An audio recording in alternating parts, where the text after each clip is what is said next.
Good morning students. ज्ञान का द्वारा प्रायोजित ऑनलाइन कक्षाओं में आप सभी का हार्दिक स्वागत है। हम विद्युत बल रेखाओं के गुण पढ़ रहे थे। 6 गुण पढ़ लिए थे हमने। 7वां गुण जो है, देखिए 7वां गुण क्या है। विद्युत बल रेखा पर विद्युत बल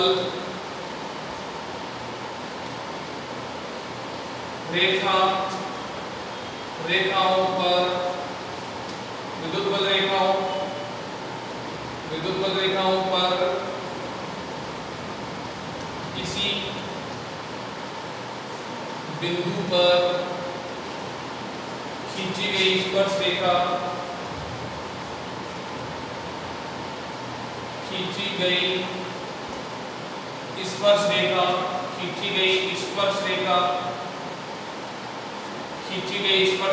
उस बिंदु पर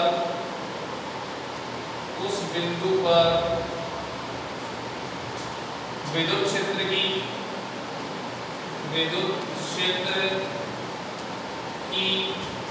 दिशा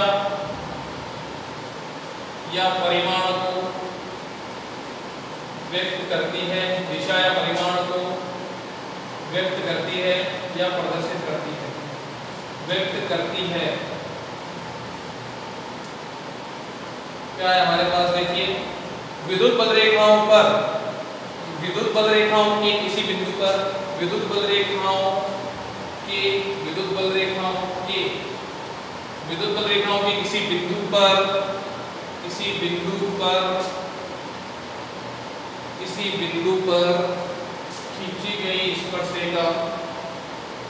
बिंदु पर खींची गई स्पर्श रेखा विद्युत बल रेखाओं के किसी बिंदु पर खींची गई स्पर्श रेखा उस बिंदु पर विद्युत क्षेत्र की दिशा या परिमाण को व्यक्त करती है। परिमाण का मतलब कोई है मान। जैसे ये कोई विद्युत बल रेखाएं हैं, हमने यहाँ बिंदु ले लिया A, यहाँ पे बिंदु ले लिया B, यहाँ पे बिंदु ले लिया C। तो यहाँ पे अगर स्पर्श रेखा हम खींचेंगे तो ये किसको प्रदर्शित करेगी?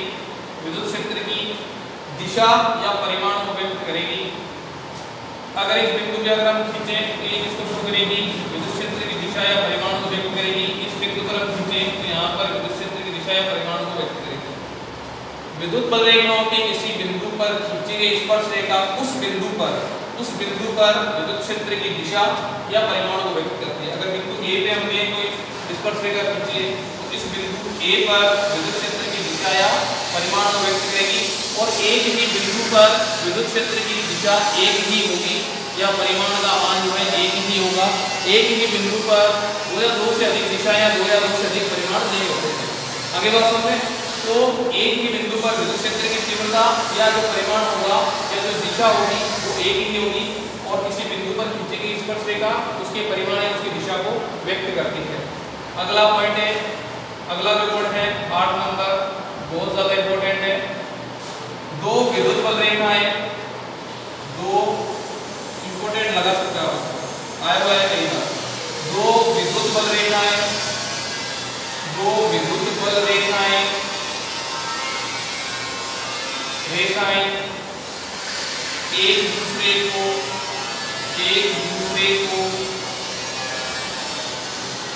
एक दूसरे को कभी नहीं काटती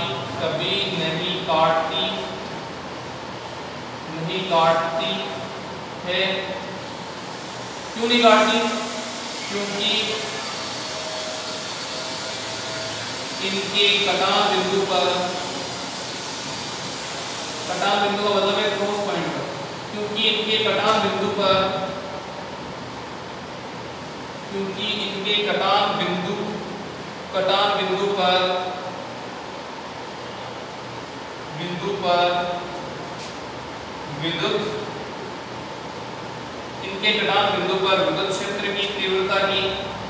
क्षेत्र की तीव्रता की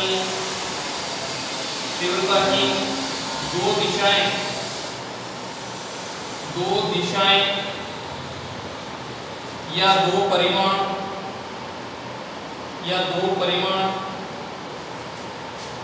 प्राप्त होंगे,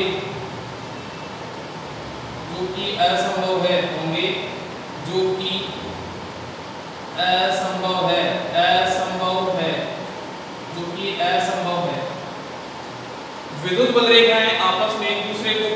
काटती। क्यों नहीं काटती? क्योंकि इनके क्रॉस पॉइंट पर, इनके कटान बिंदु पर विद्युत क्षेत्र की तीव्रता की दो दिशाएं या दो परिमाण प्राप्त होंगे, जो कि असंभव है। देखिए इस तरह से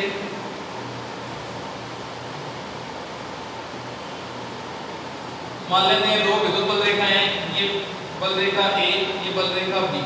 अब अगर एक दूसरे को काटेगी तो इनके कटान बिंदु पर विद्युत क्षेत्र की तीव्रता की दो दिशाएं या दो परिमाण प्राप्त होंगे।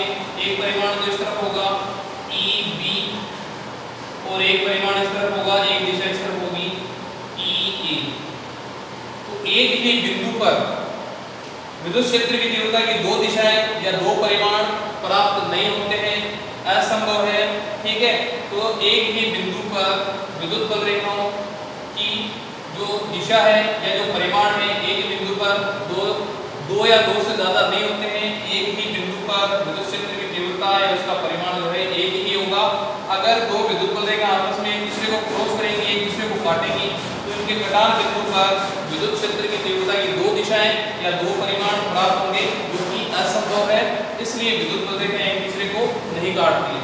ये क्वेश्चन आया हुआ है, विद्युत बल रेखाएं एक दूसरे को क्यों नहीं काटती है? तो इसलिए नहीं काटती है क्योंकि उनके कटान बिंदु पर विद्युत क्षेत्र की तीव्रता की दो दिशाएं प्राप्त होती है। इंपॉर्टेंट है, इसको आप याद कर लें। अगला गुण है हमारा गुण नंबर 9।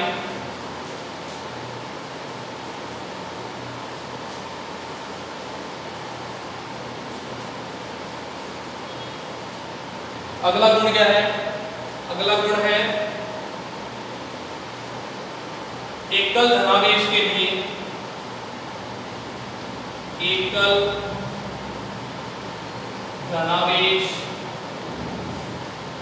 के लिए विद्युत बल रेखाएं, इनको मैं लिख रहा हूं, यह बल रेखा है, आप समझ जाना विद्युत बल रेखा है। एकल धनावेश के लिए यह बल रेखाएं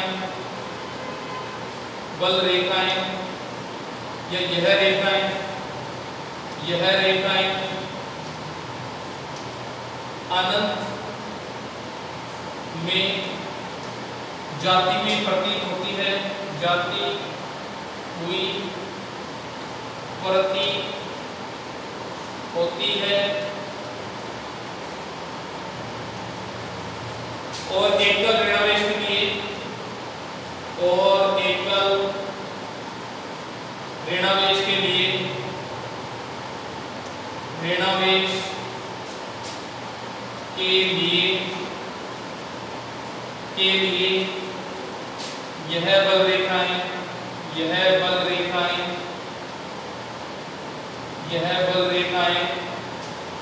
अनंत से आती हुई प्रतीत होती है, अनंत से आती हुई प्रतीत होती है, आती हुई प्रतीत होती है।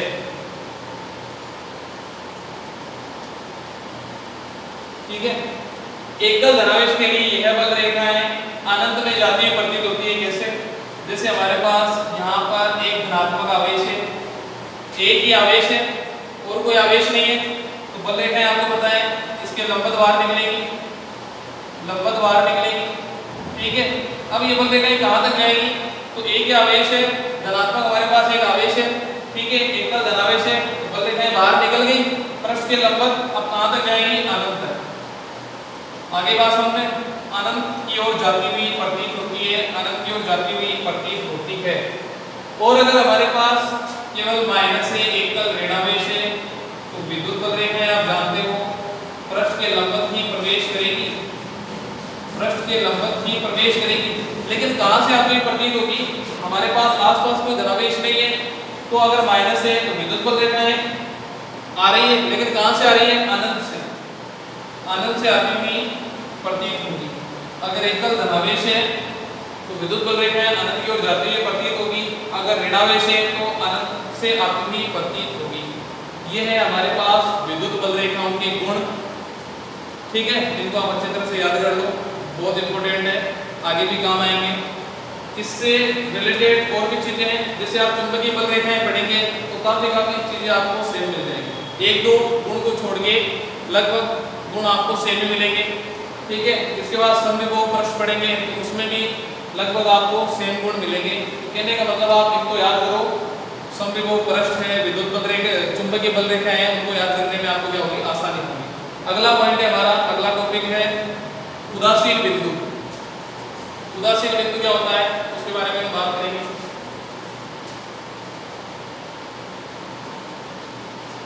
उदासीन बिंदु,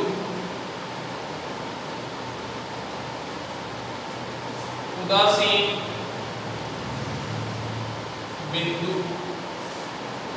उदासीन बिंदु क्या होता है? उदासीन बिंदु होता है हमारे पास आवेशों के आसपास, आवेशों के आसपास, आवेशों के आसपास वह बिंदु जहां पर परिणामी विद्युत क्षेत्र की तीव्रता का मान, विद्युत क्षेत्र की तीव्रता का मान, विद्युत क्षेत्र की तीव्रता का मान शून्य प्राप्त होता है, शून्य प्राप्त होता है, उसे उदासीन बिंदु कहते हैं, उसे उदासीन बिंदु कहते हैं, उसे उदासीन बिंदु कहते हैं। आई बात समझ में? तो आवेशों के आसपास कोई ऐसा बिंदु जहां पर परिणामी विद्युत क्षेत्र की तीव्रता का मान क्या हो, शून्य हो, उसे हम क्या कहेंगे, उदासीन बिंदु। आगे बात समझ लें। अब एक बात ध्यान रखो, उदासीन बिंदु हमारे पास ई का मान क्या हो, परिणामी विद्युत क्षेत्र की तीव्रता का मान क्या हो, 0। तो उदासीन बिंदु पर कोई आवेश स्थित है तो उस पर परिणामी बल का मान भी क्या होगा, या बल का मान भी क्या होगा, शून्य होगा। कैसे होगा? विद्युत क्षेत्र की तीव्रता हम जानते हैं, विद्युत क्षेत्र की तीव्रता क्या होती है, E = F/Q। तो F = क्या हो जाएगा, QE। अब E का मान 0 है, F का मान क्या होगा, 0। उदासीन बिंदु पर विद्युत क्षेत्र की तीव्रता का मान भी शून्य होगा और बल का मान भी क्या होगा, शून्य होगा। कैसे? इस तरह से आप समझ लो, जैसे ये हमारे पास है Q1 आवेश और ये हमारे पास है Q2 आवेश, ठीक है। इन दोनों के बीच की दूरी मान लो R है, ठीक है। अब Q1 आवेश 10 न्यूटन का बल लगा रहा है, मान लेते हैं, ठीक है, और Q2 आवेश भी 10 न्यूटन का बल लगा रहा है। दोनों 10 न्यूटन के बल लगा रहे हैं एक दूसरे पर, तो इनका उदासीन बिंदु, इनका न्यूट्रल पॉइंट इनके मध्य में प्राप्त होगा, मान लेते हैं यहाँ पर बिंदु P पर, ठीक है। इन दोनों के बीच में आगे बात समझे तो बिंदु P पर परिणामी विद्युत क्षेत्र की तीव्रता का मान क्या होगा, 0। कैसे होगा वो अभी बताएंगे। अभी आप ध्यान से देखो, विद्युत क्षेत्र की तीव्रता का मान क्या होगा, 0, और इस उदासीन बिंदु पर लगने वाले बल का मान भी क्या होगा, 0।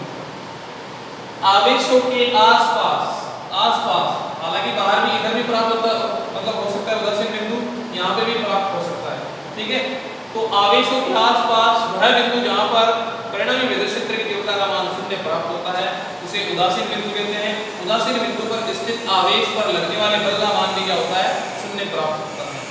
आगे बात समझें तो यहाँ पर एक चीज हमने ये देखी कि अगर Q1 10 न्यूटन का बल लगा रहा है, Q2 10 न्यूटन का बल लगा रहा है, तो परिणामी बल जो है यहाँ पर उदासीन बिंदु जो है यहाँ पर इनके मध्य में प्राप्त होगा। यहाँ तक क्लियर है, कोई दिक्कत नहीं। अब अगर जैसे मान लो Q1 10 न्यूटन का बल लगा रहा है, Q2 20 न्यूटन का बल लगा रहा है, तो उदासीन बिंदु तो अब भी प्राप्त होगा, लेकिन अब दोनों के मध्य में प्राप्त नहीं होगा। उदासीन बिंदु अब कहाँ प्राप्त होगा, कम परिमाण वाले आवेश की तरफ, जो कम बल लगा रहा है उस आवेश की तरफ। ये 10 न्यूटन का बल लगा रहा है, ये 10 न्यूटन का बल लगा रहा है, ये भी 10 न्यूटन का बल लगा रहा है, तो उदासीन बिंदु इन दोनों के मध्य में, अगर ये 10 न्यूटन का बल लगा रहा है और ये 20 न्यूटन का बल लगा रहा है, तो उदासीन बिंदु इनके बीच में नहीं प्राप्त होकर इस आवेश के आसपास प्राप्त होगा। मतलब यहाँ प्राप्त हो सकता है, यहाँ प्राप्त हो सकता है, यहाँ प्राप्त हो सकता है, मतलब कम परिमाण वाले, कम बल लगाने वाले आवेश की तरफ या कम परिमाण वाले आवेश की तरफ उदासीन बिंदु प्राप्त होगा। आई बात समझे? तो हम इसके बारे में कुछ लिख लेते हैं। सबसे पहले कुछ इंपॉर्टेंट जानकारी है। सबसे पहले क्या लिखेंगे, पॉइंट ले लो 1, उदासीन बिंदु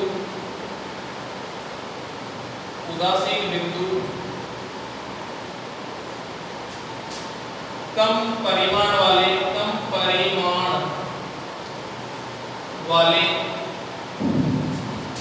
आवेश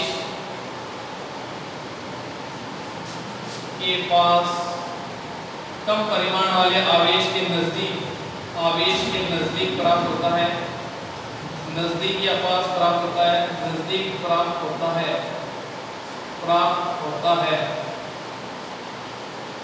ठीक है। दूसरा पॉइंट, यदि आवेश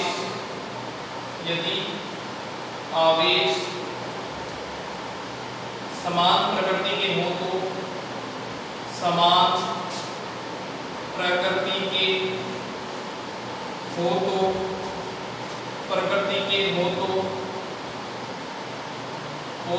उदासीन बिंदु दोनों आवेशों को मिलाने वाली रेखा पर, मिलाने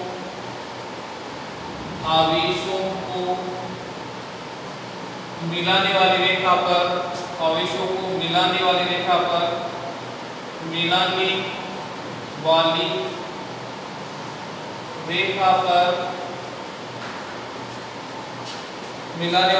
पर तथा दोनों आवेशों के मध्य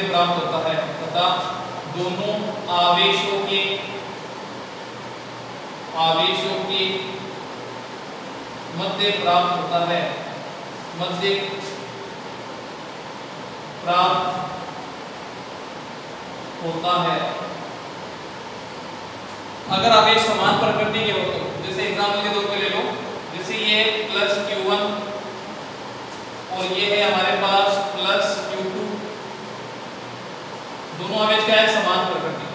उदासीन बिंदु कहाँ प्राप्त होगा, दोनों आवेशों को मिलाने वाली रेखा पर, मतलब यहाँ पर। आई बात समझ में? ऐसा नहीं कि यहाँ पर प्राप्त हो जाएगा, यहाँ पर प्राप्त हो जाएगा, दोनों आवेशों को मिलाने वाली रेखा पर और इन दोनों के बीच में कहीं भी प्राप्त हो सकता है। इस बिंदु पर, इस बिंदु पर, इस बिंदु पर, इस बिंदु पर, कहीं पे भी प्राप्त हो सकता है। ठीक है। तीसरा पॉइंट मैं बोल रहा हूँ, आप लिख लेना। यदि आवेश विपरीत प्रकृति के हों, अगर आवेश अलग अलग प्रकृति के हों, उदासीन बिंदु कहाँ प्राप्त होगा, उदासीन बिंदु दोनों आवेशों को मिलाने वाली रेखा पर ही प्राप्त होगा, लेकिन ये चीज अलग होगी, दोनों आवेशों के मध्य प्राप्त नहीं होगा। कहाँ पर प्राप्त होगा, यदि, तीसरा पॉइंट ये है, यदि आवेश विपरीत प्रकृति के हों तो उदासीन बिंदु दोनों आवेशों को मिलाने वाली रेखा पर और बाहर प्राप्त होगा। बाहर का मतलब ये है, जैसे मान लेते हैं ये हमारे पास है -Q1 और ये हमारे पास है, इसको आप डॉट डॉट से शो कर सकते हो। इसके बाद ये हमारे पास है +Q2। तो अब आवेश क्या हो गए, विपरीत प्रकृति के आवेश हो गए, विपरीत प्रकृति के। उदासीन बिंदु कहाँ प्राप्त होगा, तो दोनों आवेशों को मिलाने वाली रेखा पर तो प्राप्त होगा, लेकिन बाहर प्राप्त होगा। बाहर का मतलब ये है कि इनके बीच में प्राप्त नहीं होगा, मतलब यहाँ पर प्राप्त हो सकता है Q1 के बाहर, मतलब कोई से भी पॉइंट में, या Q2 के बाहर कोई से भी पॉइंट में। ठीक है। तो अब हमें पता कैसे चलेगा Q1 के पास में होगा कि Q2 के पास में होगा, तो हम पहले पॉइंट के पास जाएंगे।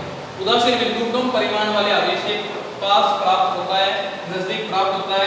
अब इन दोनों में से जिसका परिमाण कम होगा उसी के पास में होगा। अगर जैसे मान लो Q1 का परिमाण कम है तो इस पॉइंट पे प्राप्त हो जाएगा, इस पॉइंट का मतलब है Q1 के बाहर प्राप्त हो जाएगा। अगर Q2 का परिमाण कम है तो Q2 के बाहर प्राप्त हो जाएगा। आगे बात सुन रहे हैं। इसके बाद इससे रिलेटेड हम न्यूमेरिकल करेंगे, जो कि नेक्स्ट लेक्चर में करेंगे। Okay, thank you bye.